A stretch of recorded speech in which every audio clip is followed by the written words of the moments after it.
Benoît, nous tenons tout d'abord à remercier sincèrement les organisateurs de ces journées. Journée qui nous donne l'occasion de vous présenter un travail en cours, ou plutôt juste amorcé, puisqu'il a été initié dans la perspective même de cet événement. Cet événement était le moteur de cette envie de travailler ensemble qu'on avait depuis longtemps. Et on s'est emparé de cette opportunité pour mettre en lien nos travaux de recherche doctorale qui, avec deux portes d'entrée différentes, se croisent à plusieurs endroits, et notamment sur les liens entre santé et travail, et plus globalement les processus de mise en visibilité ou d'invisibilité de la responsabilité du travail dans les inégalités sociales de santé. Alors, de nombreux travaux se sont intéressés aux lois Auroux, à cette volonté de promouvoir des droits nouveaux pour les travailleurs. Et ces lois, dont on vient de voir avec l'intervention de Renaud, qu'elles ont tardé à s'appliquer à la fonction publique, visaient notamment à favoriser donc, la participation des salariés à l'identification et à la prévention des atteintes à la santé au travail, notamment en élargissant les prérogatives des CHSCT.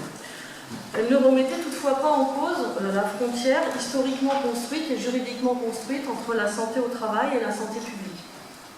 Alors nous souhaitons dans cette présentation faire un pas de côté, sortir des murs de l'entreprise pour rendre visible une dynamique parallèle à celle des lois Auroux, dynamique qui nous semble davantage ignorée par l'historiographie. Initiée non par le ministre du Travail mais par celui de la Santé, elle avait justement pour objectif de subvertir ce cloisonnement entre le dedans et le dehors de l'entreprise pour appréhender la santé des individus de façon globale en tenant compte tout à la fois de leur cadre de vie et de leur environnement de travail. Ce faisant, nous subvertissons aussi un peu le titre de ce colloque en introduisant un peu de rouge dans le panel rose et vert proposé, puisqu'il sera question ici de l'action menée par Jacques Ralit, éphémère ministre de la Santé, entre juin 1981 et 1983. Dans le cadre court de cette communication, puisqu'il s'agissait de croiser des travaux doctoraux assez denses, nous nous saisissons de la pathologie cancéreuse comme d'un fil rouge pour rendre compte de ces dynamiques de subversion, la responsabilité du travail dans l'épidémie de cancer étant le plus souvent minimisée, voire ignorée, et deux événements sous la mandature de Jacques Ralit remettent en débat cette responsabilité du travail, font sortir de nous cette question pour la transformer en problème public. Et ces deux événements sont la concertation nationale sur le cancer et les états généraux de la prévention. Avant d'aborder, nous reviendrons tout d'abord sur la décennie précédente pour montrer comment la démarche de Jacques Ralit se situe dans la continuité d'une ébullition, celle des années 70, qui constitue une séquence forte de décloisonnement de la santé au travail. Et nous présenterons ensuite comment ces deux événements sont le reflet d'une politique publique qui se construit dans une définition élargie de la santé, et aussi comment le cloisonnement à peine desserré entre santé-travail et santé publique se remet finalement en place assez rapidement. Donc je laisse la parole à Benoît pour la première séquence sur la séquence des années 70. Donc nommé ministre de la Santé en juin 81, Jacques Ralit entame ses fonctions ministérielles par un tour de France de la santé qui se déroule de la mi-septembre à la mi-octobre à la rencontre des acteurs de la santé de terrain en vue d'établir la charte de la santé que Pierre Mauroy a alors chargé de préparer. Parmi d'autres, on peut donc révéler deux aspects particulièrement intéressants de ce Tour de France.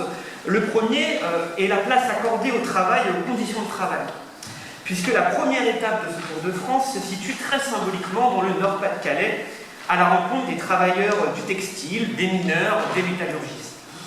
Deuxième aspect, la dimension participative et de complémentarité des savoirs, puisque les discussions dans le cadre de ce Tour de France sont ouvertes à tous, avec tous, largement au-delà des seuls médecins. Et donc, en ce sens, cette démarche, elle se situe d'une certaine manière dans la continuité des mouvements de contestation de l'ordre établi des années 68 et des années 70. La décennie représente, du coup, cette décennie, un moment assez fort de décloisonnement des questions de santé au travail, enfermé depuis le début du XIXe siècle dans un espace assez distinct de celui de la santé publique, en lien avec la promotion du développement industriel. Sans pouvoir être très long à cet endroit, on peut juste rappeler ici que la santé au travail ne relève pas du ministère de la Santé, mais celui du Travail. Et plus précisément plus précisément, s'élabore dans le cadre du dialogue social, dit autrement, dans les rapports sociaux de production. Et donc, dans les années 70, les mouvements pour l'amélioration des conditions de travail contestent la fatalité des risques du métier. Ils parviennent à faire entendre hors des murs de l'entreprise leur revendication de ne pas perdre sa vie à la gagner, comme on disait. Ils initient des dynamiques de rencontre entre riverains et salariés des industries toxiques et obligent l'État à légiférer et à se doter d'instruments de mesure qui n'existaient pas jusqu'alors. C'est notamment la naissance des premières enquêtes publiques sur les conditions de travail. Et donc, les risques cancérogènes au travail sont donc rendus visibles par plusieurs mobilisations syndicales que l'on va un peu rapidement décrire.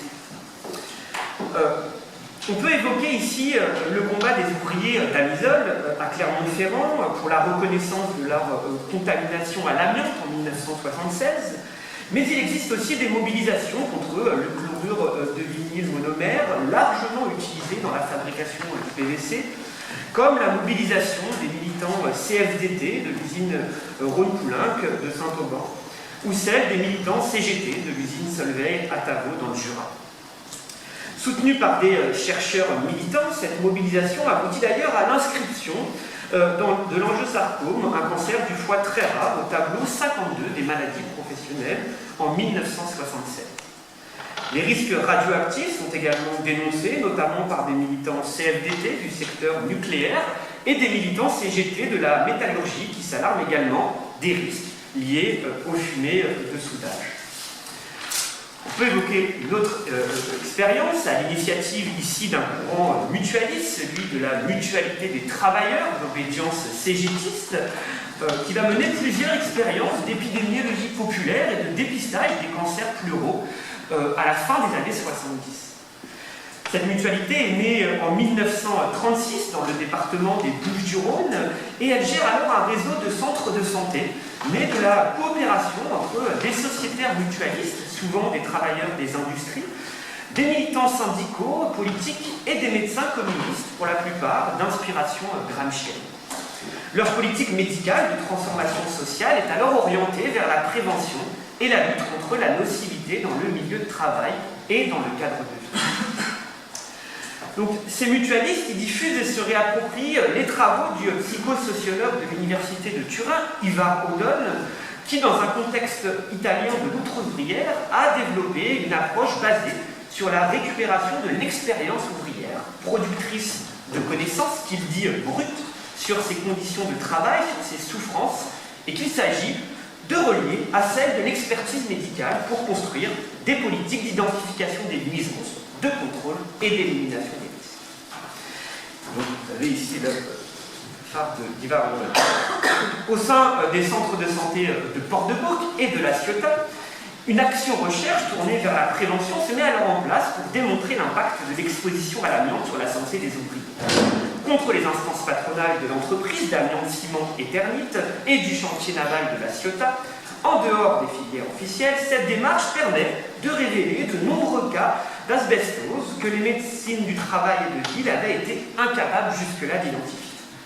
Sur la base des résultats de ces enquêtes, les syndicats vont pouvoir alors revendiquer la substitution de l'amiante, revendiquer des mesures de sécurité et d'assainissement des postes de travail et proposer des reconversions professionnelles aux ouvriers exposés. Le Tour de la France de la santé initié par Jacques Ralil se situe alors dans la continuité de ces mouvements sociaux des années précédentes qu'on a rapidement décrits ici. Je laisse la parole à Anne pour la deuxième partie. L'avenir se murmure dans les carrefours, comme disait Alain. Donc la deuxième partie, si vous vous en souvenez, qui était consacrée donc à la mise en place d'une politique de santé publique tenant compte de l'environnement de travail. Alors, Ralil a souvent témoigné du moment de sa nomination comme ministre de la Santé en parlant d'une proposition très inattendue pour lui, qui s'attendait plutôt au poste de ministre de la Culture, où il était attendu, et où la place était déjà prise par Jacques Ralil. Donc juste dire quelques mots sur Jacques Ralil. C'est un communiste atypique, doté d'une position marginale au sein du parti, ni un homme d'appareil, ni un spécialiste des questions de santé. titulaire d'un baccalauréat, et son parcours aussi jusqu'à mon ministère, aussi entre ses activités électives. Il est maire adjoint à Aubervilliers depuis 1959 et député de la Seine-Saint-Denis depuis 1973, et sa profession de journaliste à l'Humanité. Il va pleinement incarner cette volonté de décloisonnement de santé publique et santé au travail portée par le mouvement ouvrier, syndical et mutualiste, dont Benoît vient de relater la décennie précédente. Et on vous a mis en diapositive cette phrase qu'il écrit dans l'ouvrage qui relate son tour de France, ouvrage publié en 1981. Les travailleurs ont beaucoup à dire, il est temps qu'on les entende. Ce ne sont plus les soins seuls qui sont au cœur des préoccupations du monde du travail, mais la santé elle-même. Et donc voilà, pour s'ouvrir des luttes de définition sur ce qu'est la santé. C'est dans cet esprit qu'il va initier une concertation nationale sur le cancer et qu'il va soutenir l'organisation des États généraux de la prévention à l'initiative de la mutualité ouvrière dont a parlé Benoît. Deux événements qui sont relativement oubliés, qui témoignent de cette volonté de décloisonnement. La concertation nationale d'abord sur le cancer, elle se déroule entre juin 1982 et janvier 1983. Et elle s'inscrit, à vrai dire, dans une dynamique plus large de reconnaissance des spécificités territoriales qui aboutit fin 82 à la création des observatoires régionaux de santé qui sont créés dans une perspective d'éclairer justement les particularités régionales et les inégalités sociales sur une base spatiale et géographique. Cette concertation, elle est très atypique dans sa forme puisqu'elle va rassembler des militants syndicaux, politiques et des industriels aux côtés des acteurs traditionnels de la santé. Ça va d'abord, on n'a pas le temps là de vous montrer, mais ça va susciter au sein de l'Assemblée nationale la franche hostilité des représentants du corps médical qui vont s'alarmer de cette voix qui est donnée à des non-spécialistes de la santé qui vont discréditer. Alors la responsabilité du travail dans l'épidémie de cancer est précisément affichée dans le cadre de cette concertation nationale sur le cancer. Et Pierre-Yves Poindron, par exemple, dans l'unité journal du Parti Socialiste, rappelle ainsi, donc la petite phrase mise entre crochets rouges, que la fumée et les vapeurs d'alcool ne doivent pas cacher d'autres paramètres, trop longtemps restés dans les oubliettes de la recherche épidémiologique, qui sont les risques professionnels. Le ministre du Travail s'engage publiquement, lors de la journée de clôture de cette concertation, à améliorer la connaissance des risques professionnels. Un peu après le départ de Jacques Ralite, mais initié avant son départ, une commission nationale du cancer voit le jour, sous l'égide du ministère de la Santé, qui va devenir un secrétariat d'État à la Santé, qui intègre dans sa composition la direction du travail. Et au sein de cette commission nationale du cancer, un groupe dédié va s'atteler à rédiger un rapport sur les cancers professionnels qui va être publié en 1985. Et les constats de ce rapport sont encore aujourd'hui d'une criante actualité. Pour le dire vite, ces constats sont que le corps médical n'est pas sensibilisé à cette question des risques professionnels, que les situations de cumul d'exposition au travail ne sont pas prises en compte, que la situation des sous-traitants est pire encore que celle des salariés. Et ce rapport promeut aussi la réalisation de cartographies de risques professionnels. Il s'alerte aussi que les données sur la morbidité et la mortalité ne mentionnent en général pas l'activité professionnelle et plaide pour des études menées en milieu de travail, le plus souvent empêchées par les employeurs. Et enfin, pour finir, il préconise une vaste campagne d'information en direction des salariés concernés et notamment demande que le ministère du Travail finance la traduction et la diffusion des monographies du CIRC, donc le Centre international de recherche sur le cancer, qui sont publiées en anglais, ou l'encyclopédie encore du Bureau international du travail. Et il relève surtout, intéressant, en 1985, que les instances compétentes devraient tendre à supprimer l'exposition aux produits cancérogènes, la liste figurant sur la liste des substances du CIRC. Passons au deuxième... alors, juste pour finir sur la concertation nationale sur le cancer, ça nous semblait intéressant de la rappeler, puisque dans les travaux en sciences sociales sur le cancer, c'est un événement qui semble totalement oublié, puisqu'on situe, on parle maintenant toujours des plans cancer, en resituant en 1998 comme états généraux de la Ligue sur le cancer, et contre le cancer, et 2001-2002, le premier plan cancer du président Chirac. Le deuxième événement qui nous semble aussi oublié, ce sont les états généraux de la prévention. Alors, Benoît parlait tout à l'heure du Tour de France de la santé de Jacques Ralite. Le département des Bouches-du-Rhône est effectivement une étape clé de ce Tour de France de Ralite. Et là, il y rencontre les représentants de la fameuse mutualité ouvrière dont parlait Benoît et découvre leurs initiatives en direction des ouvriers. Il visite notamment, alors les photos sont un peu noires, il visite notamment l'usine Ugine Acier à Fos-sur-Mer. Une expérience de prévention est menée entre les travailleurs, exposés au bruit, à la chaleur, à la fatigue industrielle du travail posté, et leurs médecins mutualistes du centre de santé de Port-de-Bouc. Des cartes brutes du risque, donc qui sont vraiment d'inspiration Vivardone et d'expérience italienne, sont mises en place et rendent compte de la réalité de l'espace de travail de l'ouvrier, des risques auxquels il est exposé, et permettent d'évaluer et d'établir collectivement un seuil supportable de bruit, de chaleur ou de poussière. Ces expériences, pour Ralite, sont un modèle à reproduire dans les entreprises françaises. Alors c'est tout petit, et vous voyez peut-être mal, mais selon les postes de travail, tréfilerie, recouvrement, refroidissoir, démouleur, on a, avec des codes assurés, un niveau plus ou moins important de nocivité qui concerne le bruit, le travail posté, le microclimat, la poussière, les gaz fumés, la silice, les vibrations, la fatigue physique, la fatigue non physique, la luminosité et puis la hiérarchie, qui est un risque au travail également. D'une façon générale, plus générale, Jacques Ralite plaide pour une pratique médicale intégrée, prenant en compte l'espace social dans son entier, l'homme dans sa globalité, y compris dans le milieu de travail. C'est dans cette même perspective qu'il va soutenir l'organisation de ces états généraux de la prévention impulsés par la mutualité des travailleurs qui se déroulent en mars 1982 à la Maison de la Chimie à Paris et qui vont réunir des chercheurs, des infirmiers, des médecins, des syndicalistes, des travailleurs sociaux, des mutualistes et 17 représentants des ministères. L'un des thèmes de cette journée, qu'on voit en tout petit sur la photo, est précisément celui de prévention et milieu de travail, qui est animé par le docteur Wissner et le professeur Laville du CNAM. L'idée motrice de ces états généraux est bien que le travail doit s'adapter à l'homme et non l'inverse, et il s'agit bien de dépasser le cloisonnement entre santé au travail et santé publique, entre droit au travail et droit à la santé. En gros, l'idée, c'est que la santé ne s'arrête pas à l'entrée de l'usine et les risques professionnels ne s'arrêtent pas à la sortie de l'atelier.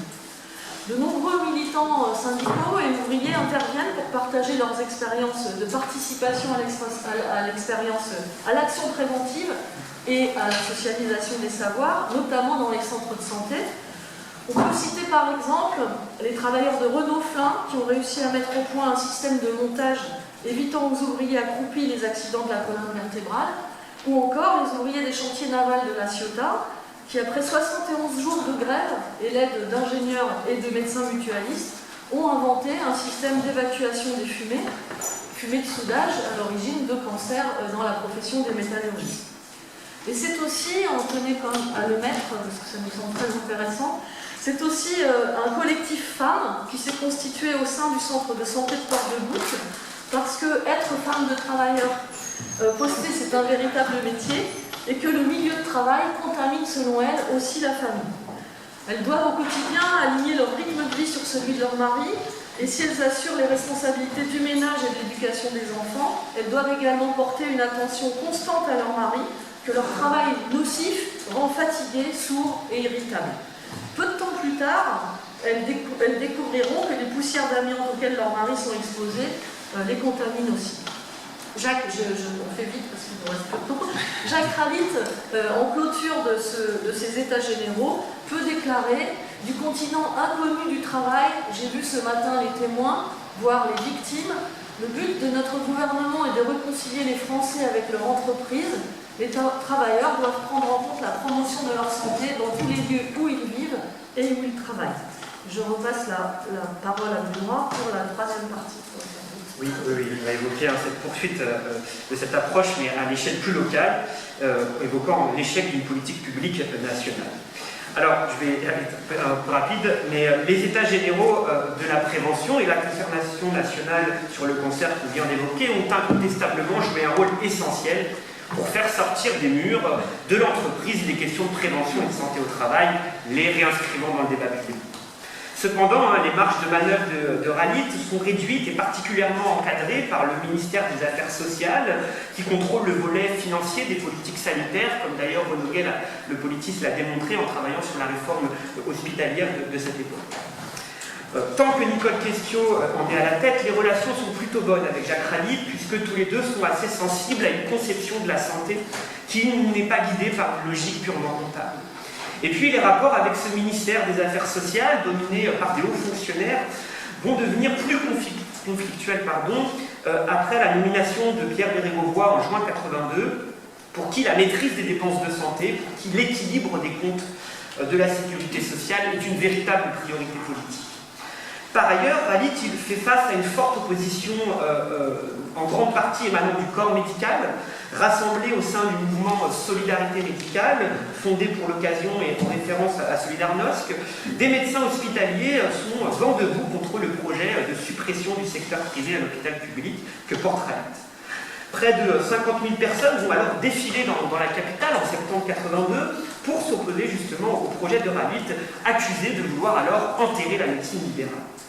La droite fait notamment l'écho de ces mobilisations au Parlement et se livre à une véritable guerre de mots, reprochant, je cite, à Jacques Létrangleur, ce ravaillac de la médecine libérale de favoriser la prolifération des centres de santé en débloquant des aides financières émanant de l'État pour leur création, de se substituer à la médecine libérale, je cite, un ordre communisant d'une médecine collectiviste. En réalité, derrière cet excès, en 1982, on ne compte pas plus de 200 centres de santé ayant ouvert leurs portes depuis l'arrivée de Mitterrand au pouvoir, alors qu'il s'était engagé à les généraliser sur le territoire, ou du moins que les centres allaient devenir les nouveaux pivots de l'organisation des soins de premier recours en France. Ralite quitte le ministère de la Santé en mars 1983 au terme d'un remaniement ministériel et il va rejoindre alors le ministère du Travail comme secrétaire d'État à l'emploi. Le cloisonnement, un moment qui avait pu être subverti, va se remettre en place, d'autant plus que le ministère de la Santé est transformé en secrétariat d'État, confié alors à Edmond Hervé, au sein d'un vaste ministère des Affaires sociales et des Solidarités. La promotion des centres de santé va alors être abandonnée, en même temps qu'elle faisait partie des promesses de campagne du candidat du nom de la gauche. Néanmoins, certaines structures vont continuer d'être des lieux où se formalisent des expériences d'intervention populaire sur la santé, émanant justement de modes opératoires de lutte dans et en dehors de l'entreprise, et ce malgré l'absence de dynamique au sommet de l'État. L'attention portée au travail comme facteur de mauvaise santé va se poursuivre dans d'autres arènes, notamment au sein de la commission spécialisée des maladies professionnelles, où une intersyndicale particulièrement unie et active parvient à documenter différentes situations d'exposition aux cancérogènes et va obtenir l'inscription de cette pathologie dans près d'une dizaine de tableaux. Dans les Bouches-du-Rhône, les cartes brutes des risques qu'on a précédemment évoquées vont évoluer en 1994 en un réseau informatisé dit de système d'information concret, le SIC. Sur le bassin d'emploi de Port-de-Bouc et de Martigues, les 9 médecins généralistes des 2 centres de santé vont alors effectuer autant de déclarations que l'ensemble des autres médecins généralistes du travail, libéraux et hospitaliers confondus du territoire. Dans le même temps, en lien avec le CHSCT, le centre de la Ciotat, les mutualistes vont impulser en 1989, après la fermeture du chantier naval, la création d'une association Centaure. Sur un modèle similaire au SIC, ils sont à l'initiative des carnets amiantes, recensant l'ensemble des postes à risque, les lieux d'exposition à des substances toxiques et les problèmes de santé des anciens travailleurs du chantier, facilitant ainsi leur suivi médical et leur démarche de reconnaissance en maladie professionnelle. En 1988, les ouvriers de la mutuelle de la réparation navale avaient étudié plus de 700 carnets de santé amiante aboutissant à la reconnaissance d'environ 210 maladies professionnelles. Alors, pour conclure rapidement et trop rapidement, ce qu'on peut dire, c'est qu'aujourd'hui, le cloisonnement entre santé au travail et santé publique, d'une certaine manière, semble fossilisé. Les dynamiques décrites permettaient pourtant de produire de la connaissance utile à la prévention. Une connaissance aujourd'hui lacunaire, alors même que de nouvelles formes d'emploi et de travail se développent, échappant à la réglementation protectrice du code du travail. Au sein même du mouvement mutualiste, peu à peu gagné par les logiques du New Public Management et intégré au droit commun des assurances, cette conception démocratique de la santé basée sur la co-construction entre les savoirs expérientiels des ouvriers et les savoirs institués de la connaissance médicale s'est érodée. En 2001 d'ailleurs, la période mutualiste du système d'information concret a cessé, a continué au sein d'une association, l'APCME, l'Association pour la prise en charge des maladies professionnelles, qui, après un conflit avec la Caisse de retraite et de santé au travail, la CARSAT, a définitivement fermé ses portes en 2016. Elle demandait alors l'accès aux données concertant les AT-PMP des intérimaires et des sous-traitants dans une coquerie, accès qui avait été alors refusé à la CARSAT. Les campagnes de prévention du cancer, première cause de mortalité en France, demeurent plus que jamais tournées vers les comportements dits individuels et se résument en un slogan: ne plus fumer, ne plus boire, bouger et manger mieux. Voilà, on vous remercie de nous avoir écoutés.